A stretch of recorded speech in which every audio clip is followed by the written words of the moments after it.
Witam serdecznie i cieplutko. Dzisiejsza bajka ma tytuł Mocować się z niemożliwością. W lesie, w ciemnym lesie, dużo w nim było drzew. Siedziała na gałęzi wśród innych ptaków jaskółka. Zastanawiała się nad swoim życiem, nad swoim losem, bo bardzo chciała mieć partnera, ale bez tego, że ktokolwiek ją wybierał. I gdy tak siedziała i patrzyła, bo inne ptaki już zakładały swoje rodziny, pomyślała: niemożliwe. Pewno, żebym wyszła za mąż za jakąś inną jaskółkę płci męskiej. I naraz przyleciał bocian. Bocian się skłonił przed jaskółką i powiedział: proszę o twoją rękę. Bocian, co ty opowiadasz? Ty jesteś bocian. Ja potrzebuję mężczyzny, który jest jaskółką. Widzę i obserwuję cię już jakiegoś czasu i ciągle czekasz i czekasz i czekasz. Widać, to ma prawo być niemożliwe. Mocujesz się z tą niemożliwością. Przyjmij moje oświadczyny, rzekł bocian. No dobrze, właściwie to słusznie mówisz. Tak się trochę mocuję, ale nie wiem, dlaczego to jest niemożliwe. A co się będziesz zastanawiać? Przyjmij moje oświadczyny. Dobrze, bocian, jesteś pięknym ptakiem. Przyjmuję twoje oświadczyny. I w parę dni odbył się huczny ślub. A w jakiś czas potem urodziły się bliźniaki. Bociano, jaskółki. W lesie dziwiono się, bo te bliźniaki dziwnie wyglądały. A jak chodziły już do szkoły, osiągnęły ten wiek, to dzieci ciągle się z bociano jaskółek wyśmiewały.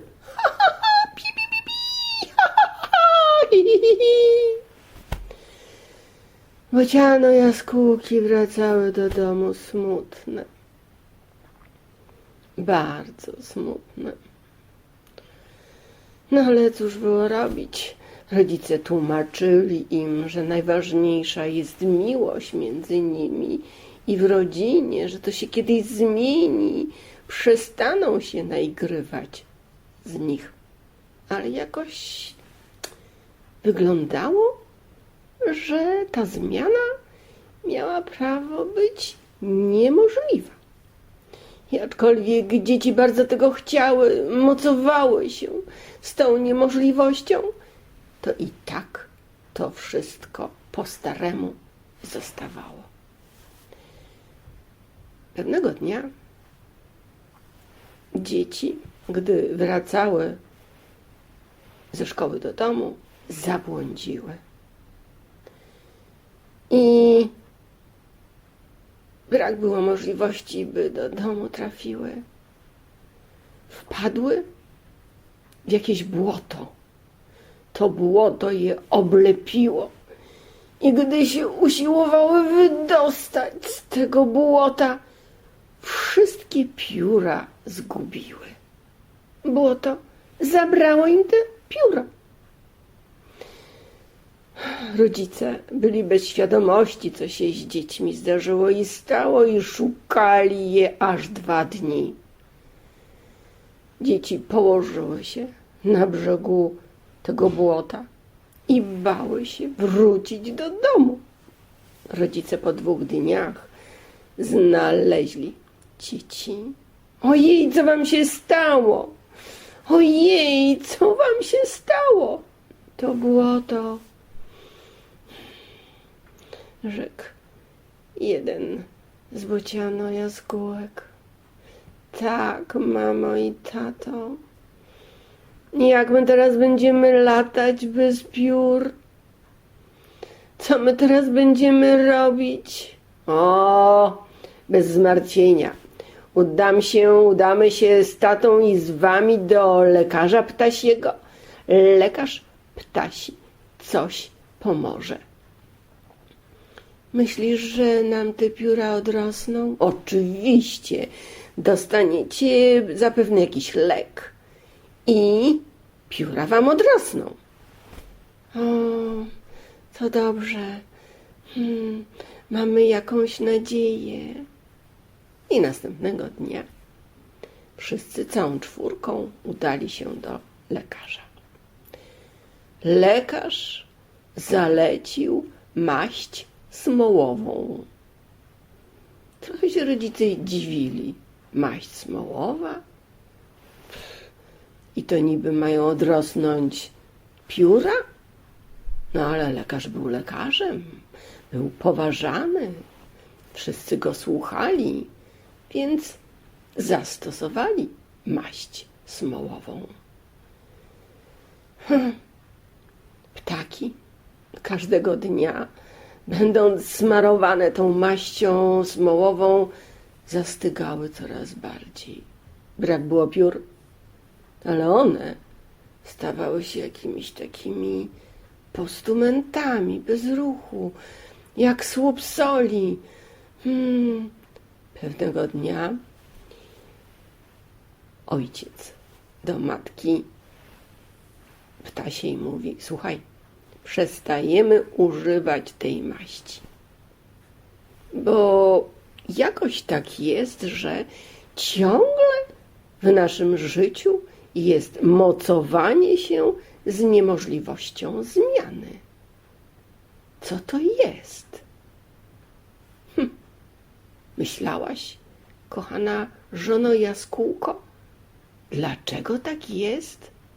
I wtedy przed oczami jaskółki pojawił się obraz. Wow! Mężu mój kochany bocianie, kiedyś proszono mnie o wiele zmian w życiu, ale ja byłam w oporze i uporze do zmiany. To ja byłam taka.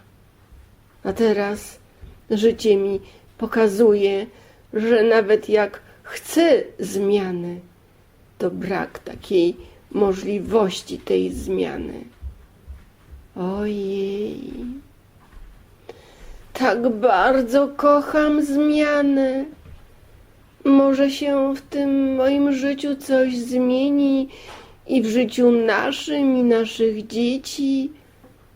Zobacz, jak dziwnie potoczyło się moje życie.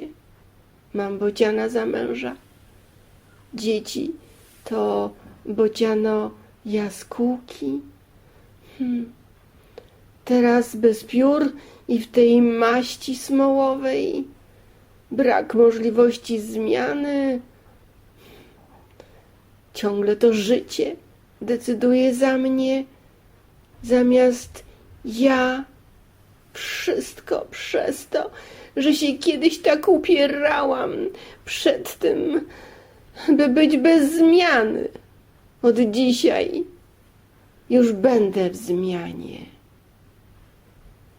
I gdy tak powiedziała, mąż się uśmiechnął. Taki jego uśmiech był zaczarowany. Następnego dnia oboje spojrzeli na dzieci, a dzieci jakimś cudem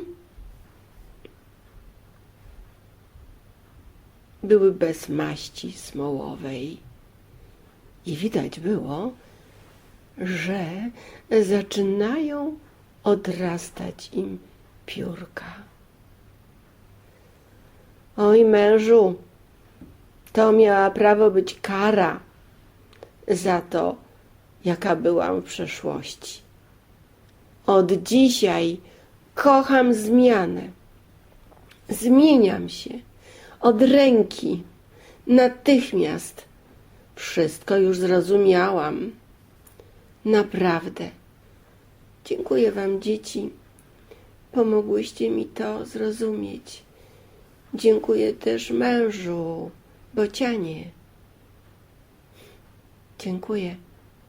Kocham was, ale kocham też zmianę. A jak tam w waszym życiu ze zmianą? Pomyślcie nad tym tematem. Cześć wam. Dobrej nocy.